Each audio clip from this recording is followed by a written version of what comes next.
Welcome to the IVM Podcast Network. If you like listening to Simblified, you must listen to other IVM productions like TFG, The Fan Garage, which gives you a daily sports fix of cricket, badminton, Indian football, and even fantasy cricket. Listen to it on any of the podcasting apps or on IVM's podcast app as well.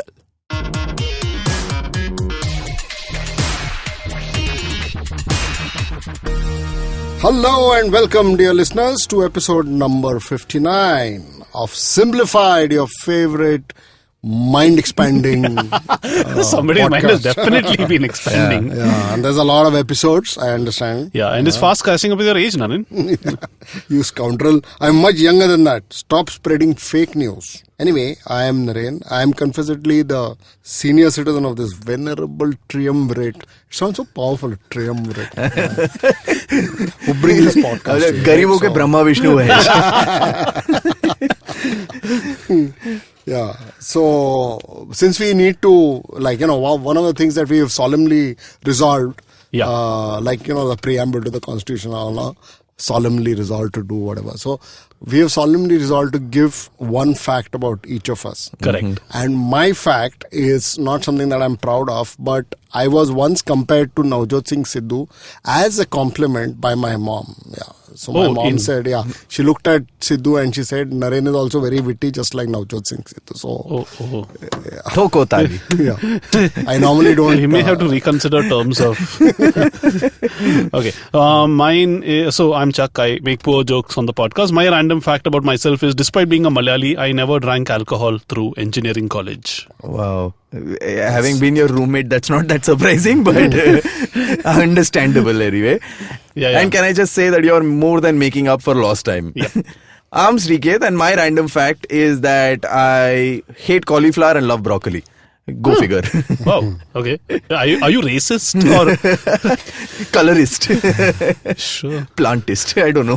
the alt chlorophyll movement? Alt chlorophyll. Yes. The most niche race group there is. Okay. Yes. And this is Simplified, a fortnightly podcast that looks at major things that happen around us and deconstructs them in language that you can understand so that you can appear infinitely smarter at your next job interview or date or family function or... I just want to say that if I said any of the blasphemous things that I do during the show at a family function, I don't think I'd be invited to very many more. Speaking of functions, I remember a mathematics-based joke. If there is, if there is a God, how come there are discontinuous functions or something like that? So, severely engineering. So engineers hate discontinuous. Generally in calculus, if you have discontinuous functions, everything like screws up. You get one big wrong and zero and all because you didn't consider discontinuity. So I think I didn't need to know any of these anyway. That's why I got zeros. One thing I wanted to, when you spoke about broccoli, so it's an old so koli in Kannada is chicken. Okay. Oh. And one of my kids had this idea for chicken with broccoli, so they wanted to call it koli broccoli. So. It wasn't very. I just remembered Let's reconsider the intro, Chuck. You're not the only one bringing the poor jokes to this podcast. Yeah, I was somehow trying to make a fisherman sibling like broke Kohli something, but it wasn't working out. Right. Anyway. Yes. Okay. Welcome. Moving right along. So for new listeners, welcome. We seem to get a couple every episode. You've joined the tribe of people whose lives have become enriched because of this podcast. The collective noun for simplified listeners, as those of you who've been around for a while will know, is an MBA of simplified listeners. And that's mostly because you were probably smarter going in than coming out. Interestingly, one of our listeners gave us a very valuable bit of feedback. You mean to stop, to cease and resist or something? Oddly enough, not really. He said he likes the show, but he finds it a little inconsistent.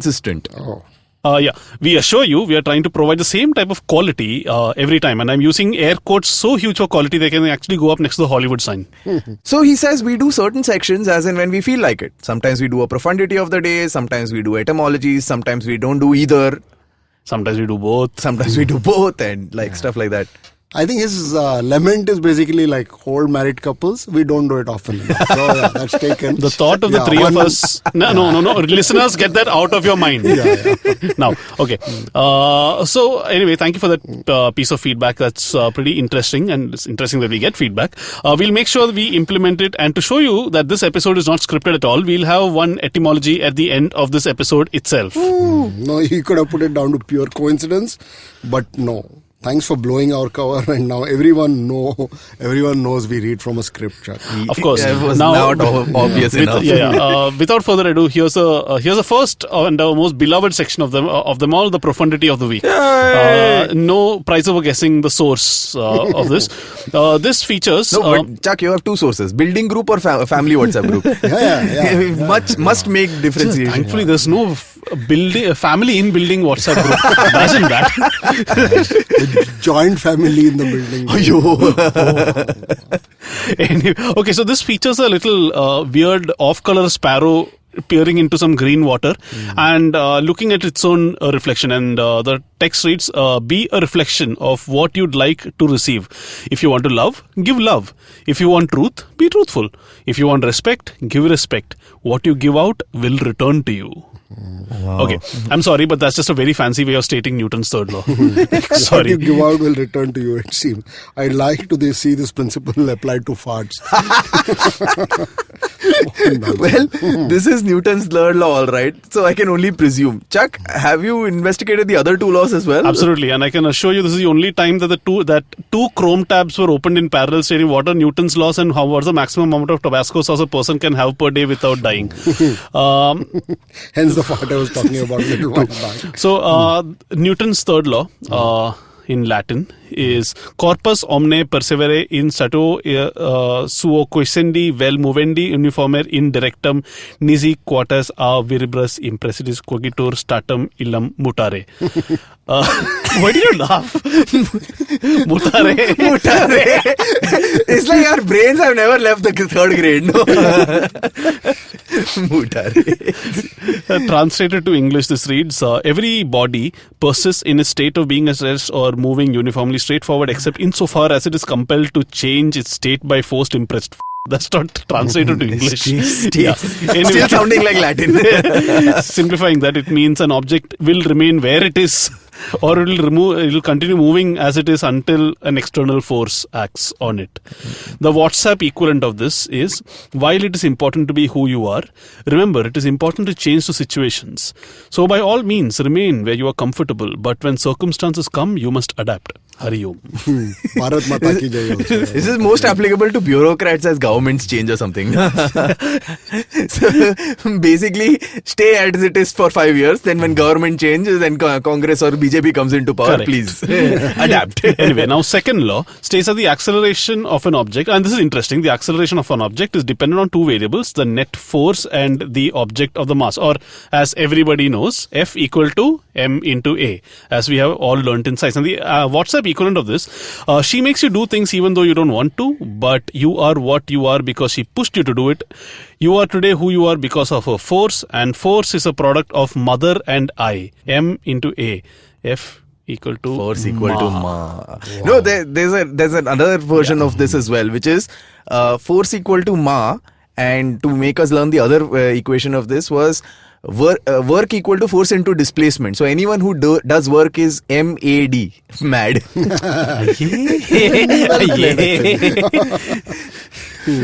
A break? Yeah, I think we need one now. A long one. Recover from all the Newton's. Let's see if we have any left at the other side of this break. Bye. Bye.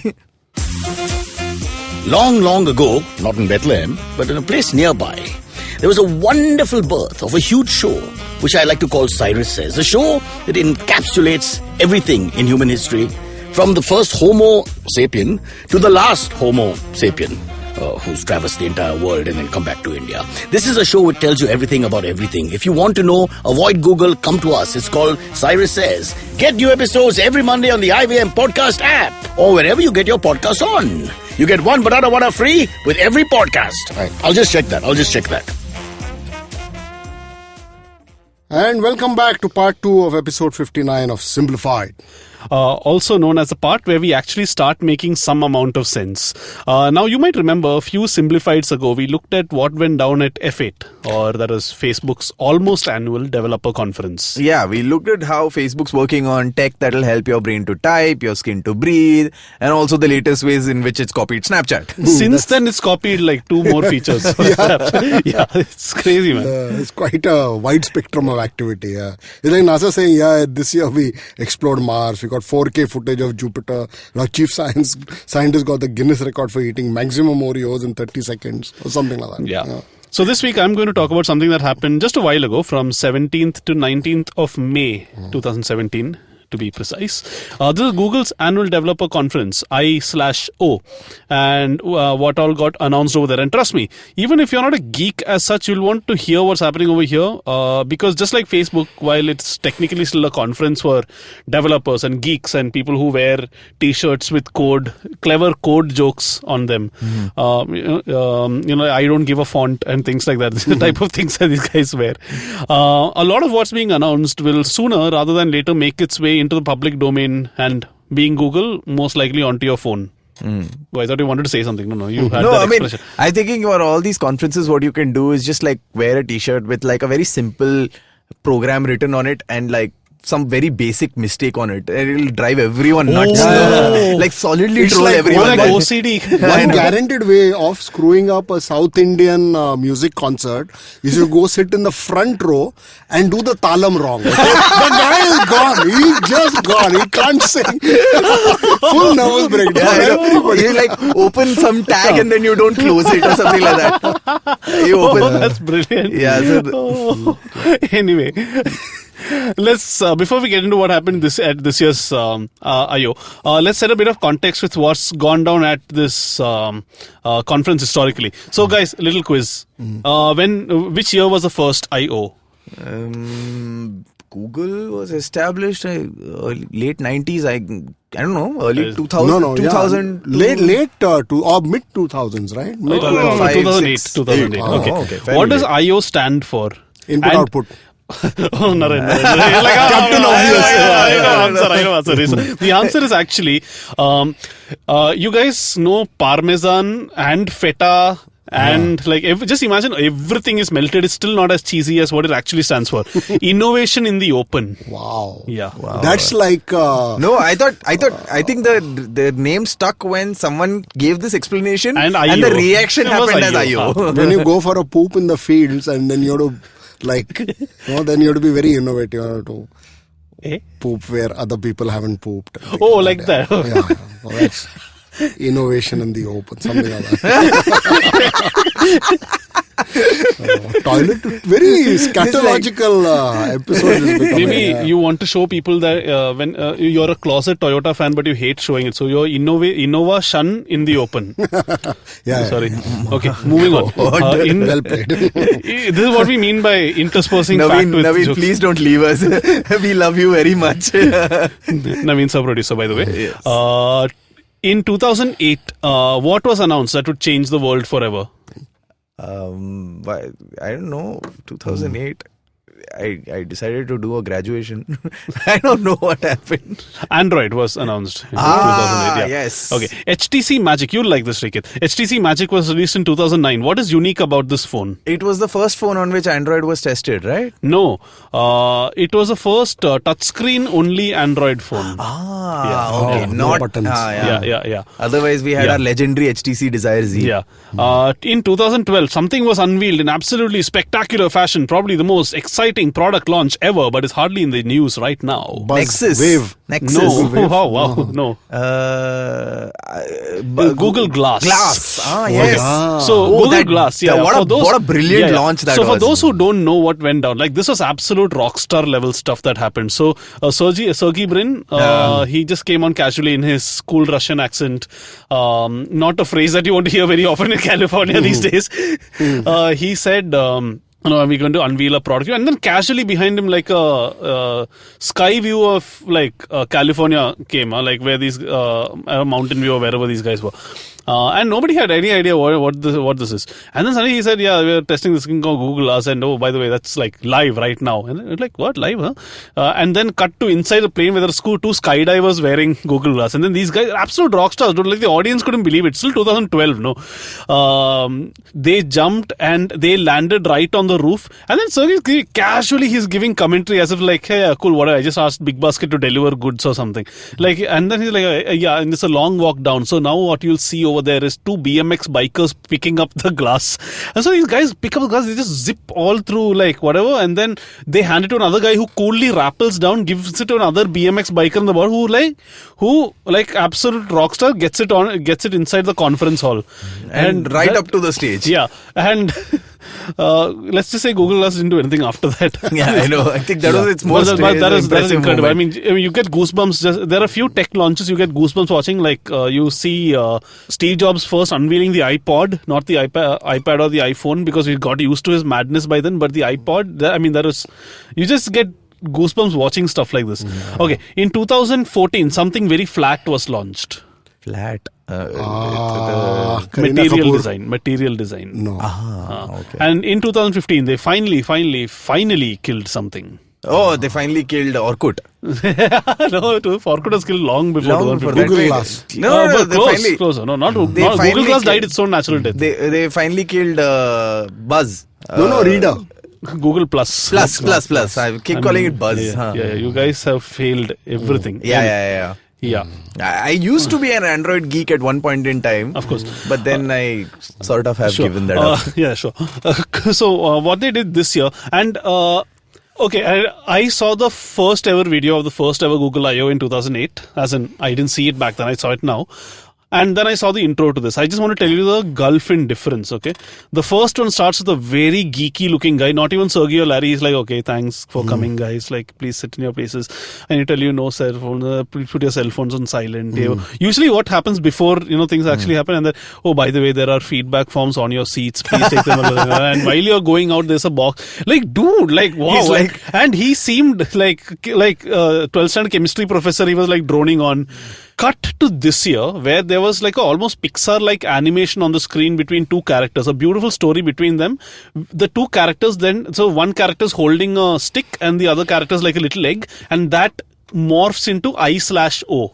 And then rock music starts playing and Sundar Pichai walks onto stage, hands like, dude, and he got a standing ovation from 7,000 people. They're like, wow, that's geek heaven. This almost reminds me of that Intel ad with the founder of USB. Yes. That one, like, it genuinely, I mean, that ad actually put it in context. So it's the ad with the founder of the USB. Who was an Indian, I think. He's an Indian, I forget his name. Yeah. He walks into a cafeteria and like everyone's fainting and all that, like they are, like he's a rock star. So it's actually like, yeah, it's the saying is true that the geek will inherit the earth, and like geeks are the new rock stars now. Anyway, so let's see what actually happened at I/O 2017. First up, Google Assistant. It's a crazy time we live in when the only time we prefer actually speaking into a phone is when we talk to the AI assistant like Cortana or whoever. Don't you hate it when calls come actually? This is nothing new actually. OK Google's been around for a while now, and you're welcome for activating all your assistants. It's been around for a while and it does a pretty decent job. But here's the thing, okay? Assistants haven't made what technology experts call this quantum leap. Like when smartphones came into being, that was like a quantum leap in communications. Like it went from like base 3 to base 200. It was like an exponential jump. What's happening with artificial intelligence assistants like Cortana or Alexa or whatever is that it's all incremental stuff. It's almost like predictable. You know what's going to happen. They're just adding small tweaks to better what's there. Correct. There's no like quantum level jump to like transform everything. And Google knows that this is a problem or a challenge. Basically, these guys are nowhere near the fantasy levels we have got used to seeing on Star Trek and things like that. Yeah. No, I think that's interesting from a... I mean, when you said incremental improvement, because there are two parts to this, and there is voice recognition, and then there is actually AI, which actually understands what you're trying to say. So voice recognition is a very simple thing. I mean, you're relatively, if you look at it from a human point of view, it's like a parrot. Like a parrot can repeat exactly what you're saying, but the parrot has no comprehension of what you're trying to say. So there's that. I think the reason why there are only incremental advantages is that they can keep improving the voice recognition, but what happens afterwards and how that comprehension works is an entirely different and a much more complex thing where intelligence comes into play. So therefore, I think we are here realizing how much human intelligence is still far away from AI being mass scale for everyone. So assistant, or when I say assistant, I mention with a capital A, like alphabet, because that's what assistant is called. Where it tries to be different is the fact that it owns a lot of the web, as in retrieves a lot of the results. It has a lot of power over that. So it can do that more efficiently than a Siri or Cortana or Alexa. Plus, another huge advantage it has is the Google ecosystem itself. So, like, add this to my calendar, or what is send this mail. A lot of people don't realize what all is there under the skin, but it's all there. In fact, recently there was this little I wouldn't call it viral, but this little meme that was doing the rounds, which had Amazon, Netflix, Google, Apple, and one more, and Microsoft. Name the top three things that you could live without. And I'm pretty sure nobody said Google. I'm sure. I'm pretty sure of that. Anyway, so a few interesting things that got added to the assistant this time, and it's actually pretty interesting stuff. One, it can now talk to other services like Alexa. So that's sort of like there's this brilliant video of Google, Alexa, Google Home. So Google Home is their ambient listening device, which is like you can ask it to control your entire house. And Alexa, which is the other one, Amazon, which is their Amazon. Alexa, Amazon's Alexa. No, Amazon's home device. It's called something. Echo. Amazon Echo. So Echo. So basically, someone put it on a loop and instructed one to say "Okay Google" and the other one says "Okay Alexa." So both are saying "Okay Google," "Okay Alexa" to each other. It's stuck in a loop. It's a brilliant video of that. Simple joys of life. Okay. Another very cool thing is Google Assistant integrated with your camera, which can recognize things around you. Okay, and so while that is recognizing one thing is around you, Google's genius here is adding context. So, for example, if you're taking your phone and pointing it over a restaurant, for example, the AI is enough. The camera is smart enough, or the Google system is smart enough to identify that yes, this is, say, Shiv Sagar restaurant. To give the most unique name in Bombay. What Google's AI will then do is it will automatically say pull in reviews from Zomato or Google or whatever and say this is a restaurant. Similarly, if you do a hotel, then it'll ask you the context you can provide over there is like, do you want to book a room in this hotel or something like that? It also depends on. So if it knows that you are a pav bhaji aficionado, then it'll tell you Shiv Sagar reviews. But if you are a pav bhaji professional, it'll probably give you the recipe or something, right? Wow, yeah. I'm sure there are pav bhaji. And the interesting thing about what you're saying, even though it sounds ludicrous, is not. It doesn't take a lot of line of code or thinking to actually do that. That's a very nice incremental sort of thing that can be done. It's not exactly in the coding, but comes more in the UI or the UX part of actually things. Yeah. Like you're actually improving the user's experience by intuitively predicting their user journey. Yeah, that, and there's also, I read this about how Google achieved a quantum jump in translating Japanese. Yeah. So that was by artificial intelligence. So the system started learning about translation from users without any human intervention, and the system did far better, like orders of magnitude better than if someone had sat down and written the code. So okay, a couple of other things you can set, like you know this service called If This Then That? No. So If This and That basically links all your social accounts, emails, everything, and you can set recipes. Like every time I favorite a tweet, it will get added to my pocket. Every time I share on Instagram, it should automatically go up on Twitter or Facebook. So you can like do all these sort of things with each other. Whenever I get a mail from Srikeit, it should be forwarded to the junk folder. Stuff like this. This is almost like Excel, the same Excel command. So now you can do something like this with Google Assistant, where you can say something like, when I say "Okay Google Naren," it must give me a PG Woodhouse quote, for instance. You can actually set wow. So you can actually have these custom commands for it, which I think like is damn interesting. interestingly, now Google Assistant has released on the iPhone. Because they're now trying to get into that market. It's interesting because Apple Music is now on Android. So basically, each are trying to get into each other's base. The problem it will face in the iPhone is iPhone, as we all know, is like a very, very closed ecosystem. And it's going to be very difficult to do a lot of basic things. Like, in fact, iOS doesn't allow third-party apps to access the clock. No. So now good luck trying to set an alarm now with Google Assistant. So yeah, that's basically how those are a few interesting incremental improvements on.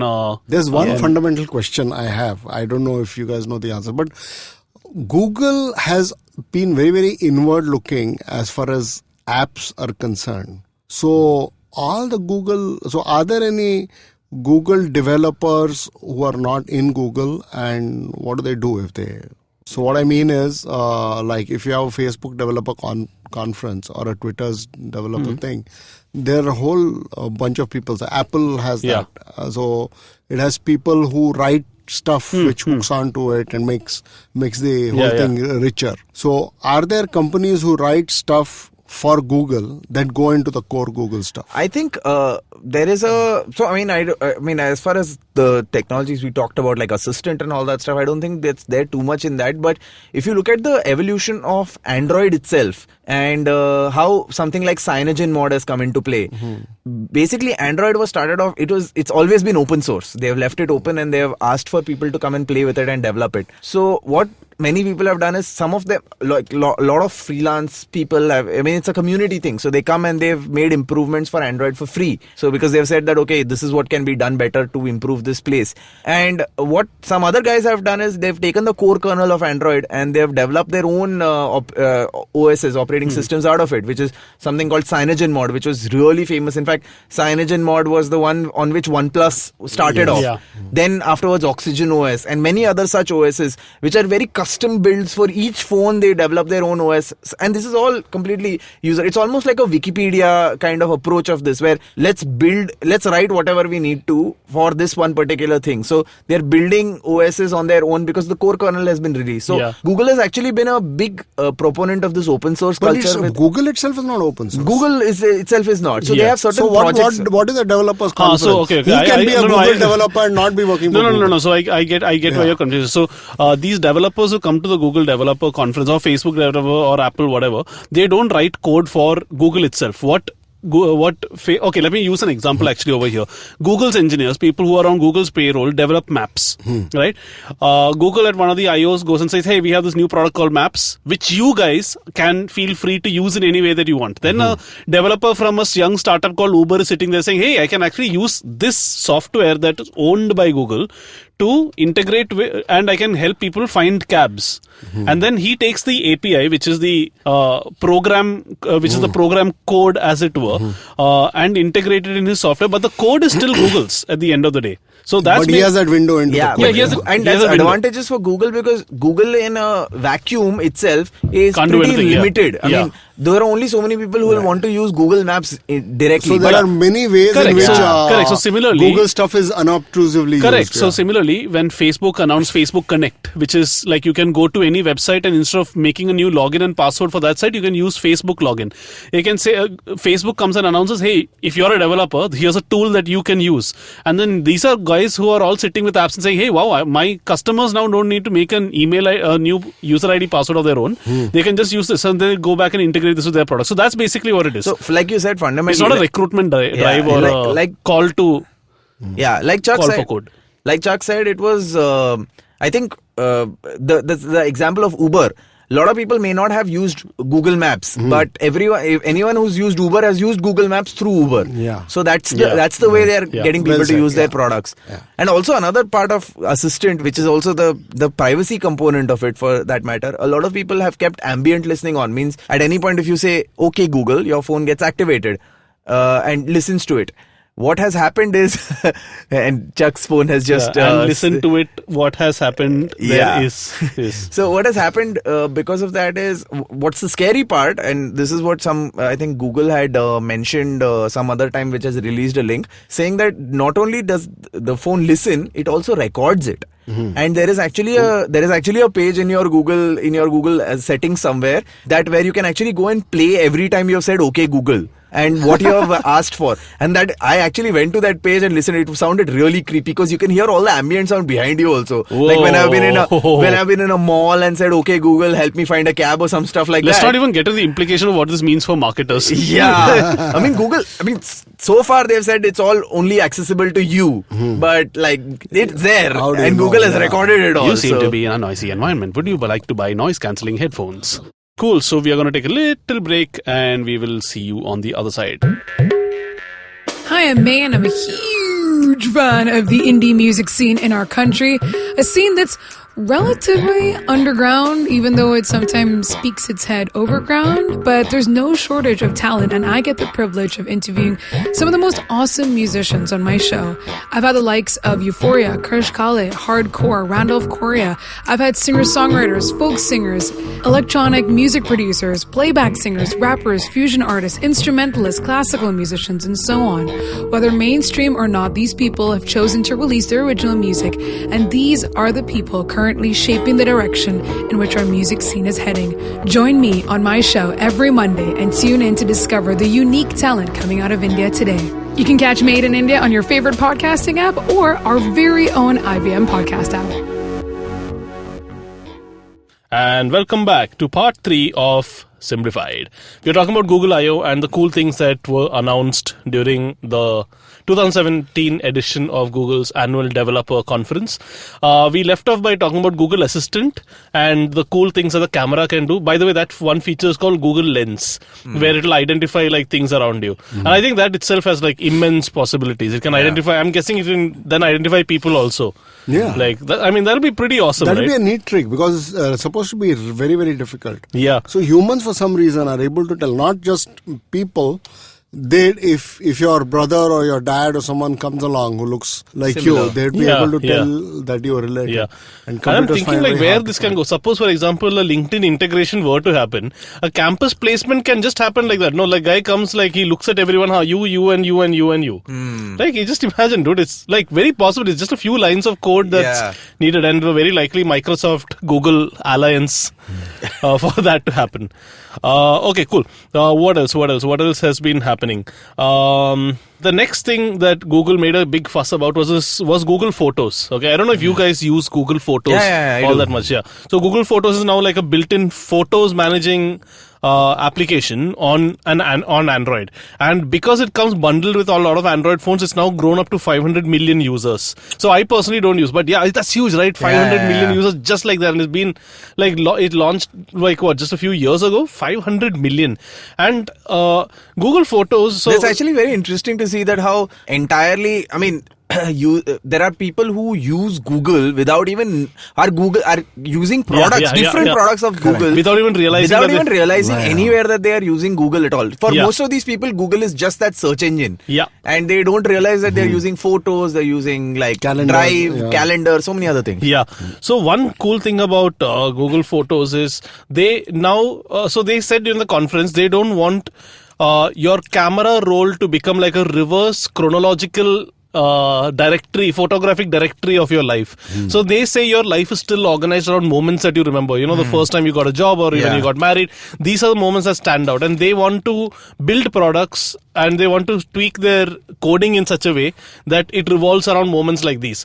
And you also share with very close people. So what they've done is now they will start. This could either be very useful or annoying depending on your point of view. Like when you take a photo, many times you just keep it in your pocket and you forget all about it. Very few of us are actually very diligent about uploading them, sharing them and all that. Yeah. So now Google will actually identify, hey, do you want to share you recorded a podcast with Srikeit and Naren, would you like to share this pic that you took with them? So you imagine, it can go to that level. You can also share photos, all your photos, with one person by default, a trusted contact as it were. So suppose, for example, you are not cheating on your spouse, and that can be your person. Like all your photos will get automatically added, shared with each other and things like that. So a lot of interesting things over there. One very random thing that Google announced during this is photo book. Yeah. Actual physical book. So again, around this whole concept that your life revolves around moments, it will. You can go to Google's website. It's available only in the US for now, but it's, I guess, just a matter of time before it comes over here, where you can order a physical copy of your photos. Either a soft copy or a hard copy, and it starts at I think like $10 for a soft cover 7-inch, and going all the way up to I don't know, I think $20 for a 9-inch hardcover book. So that's it, from $10 to $20. I'm guessing over here the prices will be cheaper, and it's almost like. So it's more expensive if it's 9 inches and hard. Yeah, okay. Makes sense. Oh man! Our producer's given us very strict orders to speak into the mic, and trust me, we're having a very hard time doing that whenever Naren lets loose one of these cannons of his. Yeah, but with the photos thing that you were talking about, it's actually, I think some of their features, they're very tiny but very, very nifty. Like in the way, unlike you, Chuck, I mean, you are renowned to make photo albums very meticulously for all your trips and for all the things that you do. But for most of us plebs, we usually don't really bother with our pictures to organize them and make albums of our trips and all that stuff. But now that Google is, like I said, like we all spoke earlier, is so integrated with all your other apps. So if you're carrying an Android phone, it has access to your location. So I recently went to Himachal, and I took a bunch of pictures over there. So noting the location that I'm at a particular place, it automatically compiled and made an album for saying your Himachal trip. And it made an album, and it will automatically process these pictures, and some of them it'll put Apple also does that. That's pretty awesome. Yeah, in fact, in fact, so much so that if you take like a burst of 5-6 pictures, because you want to get the picture right? So what it does is it actually makes a small short film of those 5 pictures. So it'll actually put a animation of those 5 pictures together and process that for you. This all it'll do automatically, and it'll tell you this collage is ready. It'll actually make a collage of your pictures and put it there. It'll put some filters. It'll randomly do these randomly things. It reminds me when Jeeves was first hired by this guy. Yeah. Like Wooster wasn't even aware that Jeeves is doing things like that. And randomly he'll come, sir, you seem to have a headache. Would you like? Yeah, so I mean, Google actually, I mean, in some ways, especially with the location thing of making those albums, it's actually really cool. And now it automatically clumps them and puts them as that. So you know exactly when to go. You don't need to, like Chuck said, scroll chronologically through all your pictures to find the right one. But with all this photo books thing, it's almost like things have come a full circle, from physical to digital, now back to physical. Yeah. And I'm almost thinking Kodak and Polaroid will be kicking themselves. Having shut down. God damn it, how do we get this thing right? So, okay, what else? What else has been happening at Ayayyo? Okay, some more trivia, before we get started. Since 2012, on average, what has Google done every week? Release an update. No, acquire a company. Oh, They wow. apparently have acquired a company every week since every week. Yeah. Okay. We used to go out for ice cream every day. Come on. Google goes. Just put your life in perspective, Naren. Okay. Don't even do that consistently. Okay. The Burning Man was the first Google Dash. Doodle. Oh, Google Doodle, interesting. yeah. Actually, Sergey and Larry were going to the Burning Man back in 2000. I forgot when it was. But yeah, they wanted to basically tell all Google users that, hey, we are going to the Burning Man. So that's why they did it, and then it became a thing after that. Cool. This is really, really cool. Why does Google own the domain 466453.com? Is that on predictive text Yes, Google? yes. I mean, so you they've type bought, it out on your so they've bought a feature lot phone, of URLs to protect. So Google, all the misspellings they bought, and they bought this thing. So this is a predictive text. Wasn't there recently a lawsuit that got settled in favor of Google? There was a guy who was cyber squatting. Basically, cyber squatting is the phenomenon of where. So if you know that a company is going to be famous or something like that, you basically buy all the domains and hold them, and you try and extort the company. Same with Twitter. Yeah, some so I extent. think some guy basically did some equivalent of cyber squatting with Google itself, and Google took him to court, obviously, and eventually, so eventually they settled and they gave the domains back. They asked the guy to give up the domains for a reasonable price or something like that. Wow. And on cyber squatting, one of the best tweets last week was one guy saying 5 noisy guys behind me in the cafe making a lot of noise, throwing about names for their startup, and I just bought all the URLs. Troll Max. Okay, this is really, really cool. Why did Universal Tube and Rollform Equipment file a lawsuit against Google? Universal Tube. Yeah. And Roll? Rollform Equipment, which is exactly what it sounds like. Yeah, Wow. I know what roll form equipment is. I'm the only guy in the room who knows what roll form is. Okay, this is super. Universal Tube and Rollform Equipment's URL was YouTube. Oh my god. So, Oh, okay, they're one company. I Yeah, thought they were two different companies. No. So strangely enough, they now have a YouTube channel of their own. So so that's all the trivia I have. YouTube.com/YouTube. Yeah. Okay. One more interesting thing on Google Photos. Okay. By the way, this will have Photoshop now kicking themselves in their nuts, which is it will automatically remove unwanted things from the photos. And when I say unwanted things, I'm not talking like an annoying colleague or something like that. Like the example these guys showed was they took a pic of a kid playing baseball, but the photo was taken behind the net or the railings, and with just a stroke of a button, all the railings vanished and you could see the kid perfectly. So this is actually very sophisticated technology which people have been using in Photoshop for a long time, but to bring it down to this easy to use level on something you can use on your Incredible. It's incredible. It's incredible. Okay, there's one thing that you guys might have seen on Gmail, which is smart replies, or not so smart replies depending on your point of view. And I'm sure everyone who listens to Simplified is it, so I don't even need to explain it. If you don't know what that is, then this is not the podcast for you. Please go find. We have 3 listeners. We're not using them now. Okay. So Android crossed 2 billion users, monthly users worldwide. This was announced, and he started by this. He started by showing huge, impressive numbers. 2 billion on that, and Google Maps, YouTube, Chrome, Google Maps, Gmail, Search, and Google Play all have 1 billion users. Google Play and all is chumma cheating. If you have 2 billion Android users, obviously it's just chumma trying to make one extra bullet point in presentation and all. People downloaded 82 billion apps in 2016, and every day on YouTube they watch 1 billion hours of video. Wow. 1 billion hours. That's a lot of productivity. Speaking of Android, they have one very interesting fact. And that is on their versions. Okay, so how their versions are named. So they started off with they started off with, of course, the first version was alpha and the second version was beta. And what they decided was A and B. So they decided 2 things. One is every version will be named after a sweet meat of some sort, a dessert, and also it will be alphabetical. So they then went from alpha, beta, cupcake, donut, eclair, froyo, gingerbread, honeycomb, ice cream sandwich, Kit Kat, lollipop, Kit Kat, lollipop, and that's where they're at. Marshmallow. Right now. Marshmallow. And nougat.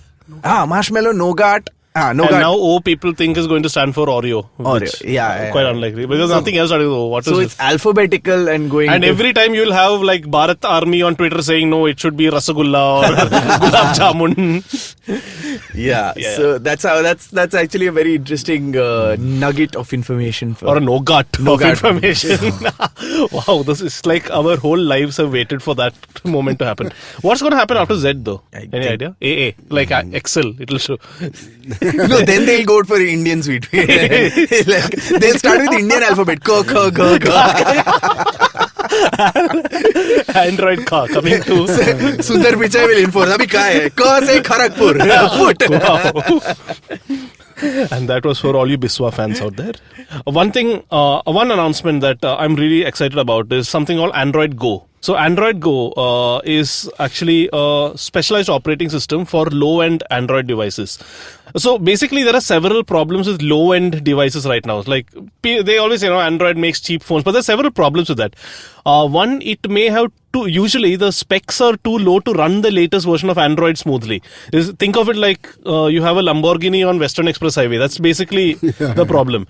Or what happens is in a bid to say, okay, this hardware will take only this much, they are forced to use old versions of Android, because what is today's low end was high end at one point of time, right? So they use old versions of Android. The problem with those is they have vulnerable security features. Many apps are not supported on old versions of Android anymore. And basically, like, just imagine how you feel when you walk into an SBI. It's sort of like the same feeling. You're like, okay, damn, all this, like, nothing's supported over here. Yeah, this is called the internet. Like, over here, what you see is the internet. By the way, did you know this? SBI has a different mobile number linked to your account and internet banking. What? Yes. I have first-hand experience of this. Okay, so Android Go is specialized OS for super low-end devices, and the best part is it'll actually be a version of the current running OS. Okay, so so they're going to start this with Google with Android O. A couple of things. One, all Google and Google apps and the operating system will be optimized to run on as low as 512 MB RAM. Wow. Which is pretty awesome. Which is very yeah. So the mistake they made before was they used to have this thing called Android One, if you remember. The problem was all the apps were still the same. You know, all the apps were still the heavy things that you and I were using. But now these are going to be specialized versions of Gmail and Maps and whatever. There are going to be some tweaks. Like, it's very inclusive, actually. When it's you think extremely, about it. and that's the idea. They want this is the next billion that they're looking at, really. They have very interesting tweaks that will be useful to these people, like data saver, etc. So if we need to see how much data we have used, we need to go to the Vodafone app or, you know, whatever the case is. And most of the time, people like us don't really worry about. We have a reasonable idea of how much data we are using and all that. But for these guys who are running on like 200, 300 MB a month, it's very important for them to track each MB. So when you pull down your notifications, you'll see like a circle showing how much of your data is consumed. Oh, it's almost, for them, it's almost as important as battery life. Yeah. So that much prominence is going to be placed for that over there. And the developers are encouraged to actually create apps specifically for this audience or to optimize their current high-end apps for this audience. So again, I wish they would, because they get a better audience. They get better audience. At least they get reached. They may not get No, so that's bigger audience, I would say. That's the entire thing. I mean, with both. I mean, if you look at all these guys, Facebook, Google, all of these guys, they've realized that they're, like Chuck said, the next billion users, majority of them live in places like India and Indonesia and Brazil, which is what the BRIC nations of some sort, BRIC and Indonesia and these guys. So and these guys, actually the fundamental thing is not only do they not know how to use the products in their current state, they probably don't have access or have limited access to the internet. So guys like Facebook are now getting into the business of providing internet to these guys, or providing fast access to internet. These guys are optimizing the app so that they can use it. It's almost like you're devolving the software so that these guys can use it better, and they're putting them on low end phones. All of these guys are trying to reach this the lowest common denominator person as easily as possible. And very interestingly, totally aside from all this, I read a very interesting line, which was you can tell a person's prosperity by how much he uses Wi-Fi, because it's very likely that people who reasonably prosperous have access to Wi-Fi at home, in the office, in cafes and things like that. So I thought that was very interesting. Just the new index of prosperity. It's like a very interesting index of prosperity. Right. Anyways, bunch of other things. They will have something called Google Play Protect, which promises to like remove malware and things like that from the Play Store. And then, of course, there are the usual promises like improving battery life, copy pasting will get easier, and autofill will come. See, all these seems kind of trivial in comparison to everything else. So that's basically about what happened at I/O. 2 days after I/O, however, Google released, or at least news of it was publicized. This is really cool. Okay, this is something called the Jamboard.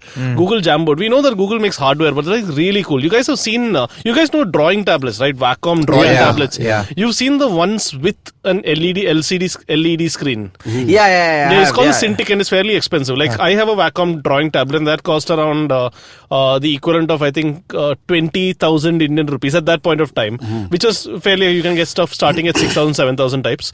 The Cintiq, which is the one where you can draw and see at the same time, that costs close to 1 lakh. Yeah, like my brother had one when he was doing his design at Design Masters at IIT, and you have even bigger versions which go like really expensive. So architects and all use like really expensive ones for 2 lakhs, 3 lakhs and all. So Google's released this thing called the Jamboard, okay, which is basically an electronic whiteboard. Oh, wow. Yeah, it's huge. It's like bigger than a 4K screen and got all sorts of nifty things.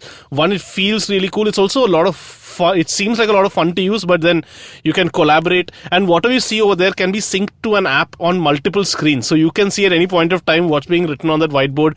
If you do handwriting, it'll automatically recognize and turn it into text. Wow. This thing costs $5,000 just the screen alone. Then you're on top of. Then after, you can either mount it on the wall or you buy a stand, which is another $1,000 odd dollars. And there is annual maintenance of $600 or something as well. So this is very random. Like, I'm sure we can do an entire simplified episode on random products that Google has or owns, which we never knew existed. No, I mean, on a related note, I think I just saw I think it was the product video or the introductory video of the new Surface Pro. Surface Pro. And that one, I mean, they were talking about, they just showed the way the Surface can be used with the stylus and talked about how many pressure points they've included. And in fact, it comes down to, I mean, we take it for granted when we write on a surface, but what all goes into writing on a surface and how the stroke is made. Like, it has now the Surface Pro stylus understands tilt. So, for example, when you tilt your brush, how does the stroke come? It's slightly slanted, and versus the pressure on that tilt as well. So, when you're looking to shade, how it comes differently. So, now actually styluses are able to understand that. I'm just really, I mean, I would love to see what the process of making these things are, where they'll actually be looking at live drawing and sketching and seeing how different pressure and angle works. That way, worth a potential episode. Just on that note, you know this new type of captcha which you don't need to enter anything. It's just like, I'm not a robot. Just click this. That actually it determines how you move your mouse and all that. So that's why maybe many people think, obviously everyone's going to click it and say, like, I'm not a robot. But if you, like, I've tried sometimes moving my mouse unnaturally and it doesn't register. They always say try again. So that's like, you have to move your mouse like a human to prove that you're not a robot. Anyway, I think we should wrap things up. But before we wrap things up, we are on the behest of our hordes of Simplified fans. All one of them. Bringing back etymology of the week. I had a lot of time writing this episode, so I'm going to do a very lazy one. It's around one of my favorite genres of music, which is called heavy metal. Heavy metal was used as a lyric in the song Born to be Wild by Steppenwolf, probably the only song that they're famous for.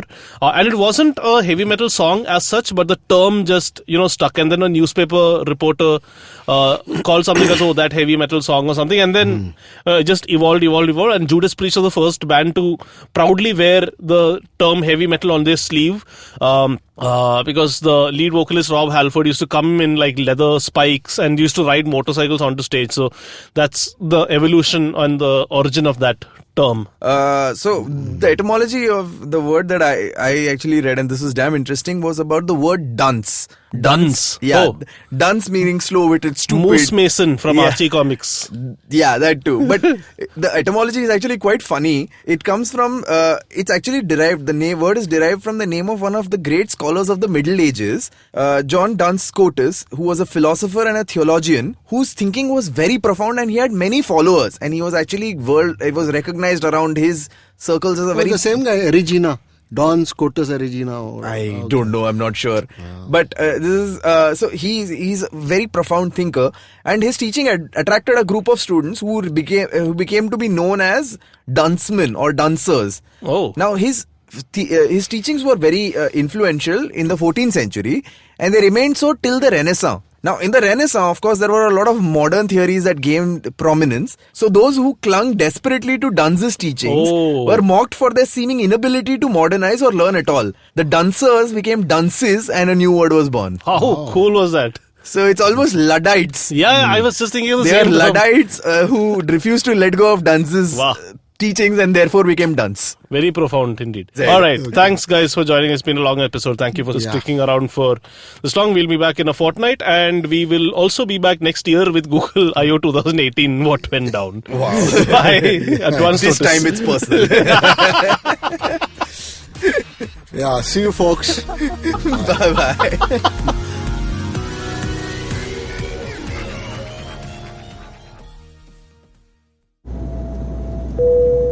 Good evening, ladies and gentlemen. This is your captain speaking. Sorry to say, but there's been a slight delay due to the apocalypse having suddenly begun. As you can see, there's death, destruction, and chaos taking place all around us. But don't you worry, food and drinks will be served shortly, and I would recommend checking out IVM Podcasts to get some of your favorite Indian podcasts. We'll keep you going till this whole thing blows over. Thank you.